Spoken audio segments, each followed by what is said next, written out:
ladies and gentlemen, and welcome once again to the CD Racoola Show.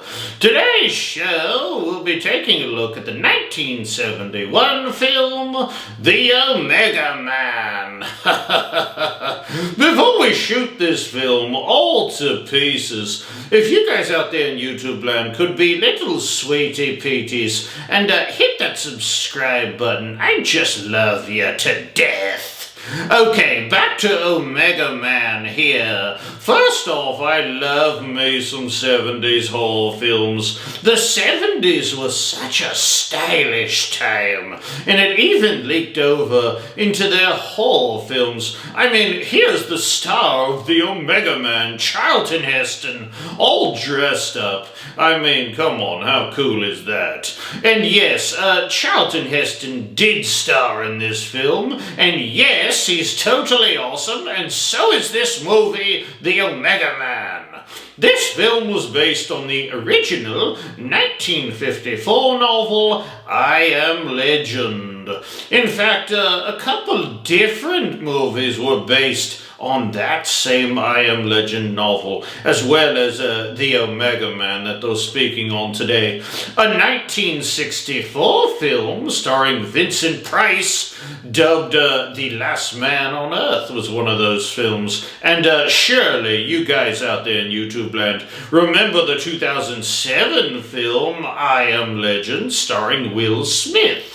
All these films are slightly different than each other, that's to be sure. The original novel and the 1964 film all portray the scary antagonists of the story to be vampires, which, coming from me, I think is a pretty darn cool idea. The 2007 film had them more along the lines of zombies, I thought. The Omega Man's antagonists, however, were more along the lines of what I would consider to be mutants. The mutants were called the Family. Isn't that just a scary name?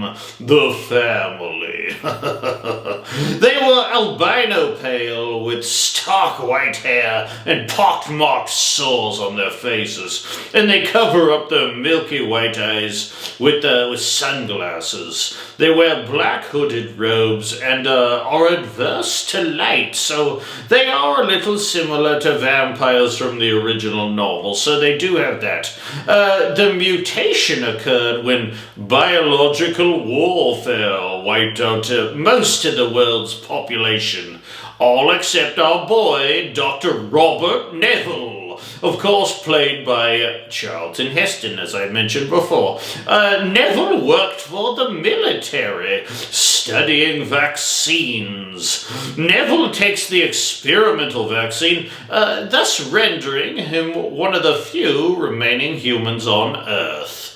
The Family is led by former news anchor Matthias, who is totally obsessed with killing Neville and erasing all traces of what humanity used to look like. Matthias essentially wants to send the world back to the Dark Ages with no guns, no books, no electricity, or running water.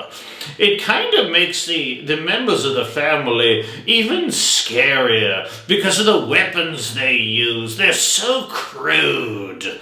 But of course, then you have Dr. Robert Neville living in this lighted up, stocked to the brim penthouse that is more like a fortress, and he's attacked nightly by the Family.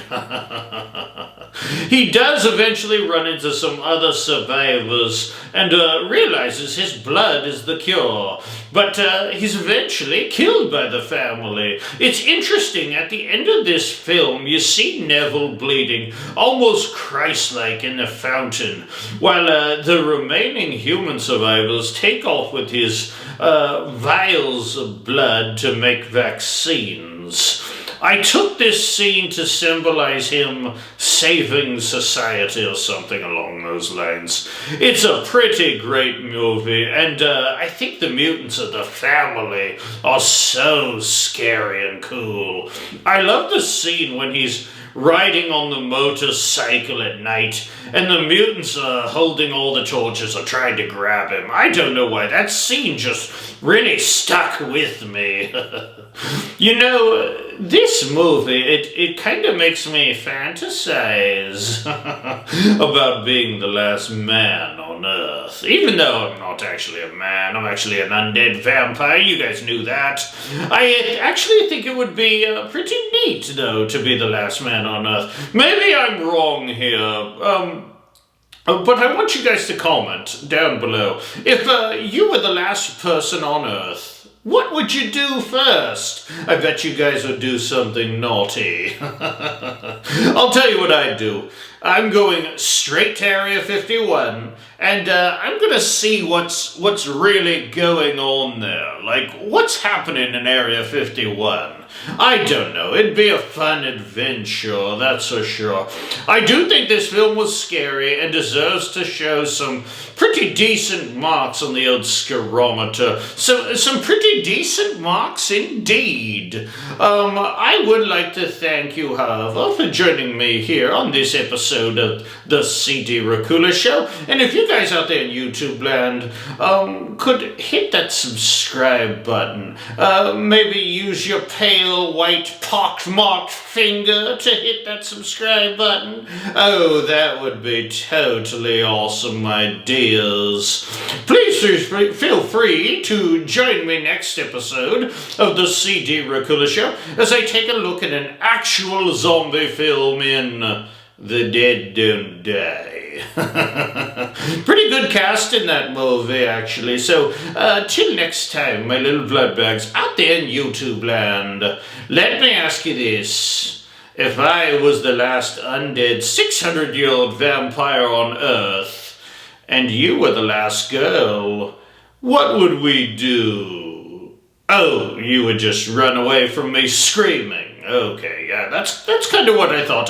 Probably not a bad idea on your part. Not a bad plan at all. I would never want anything to happen to you humans out there in YouTube land. Let's be real.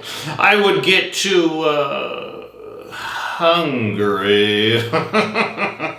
Ta-ta, my dears. Ta-ta.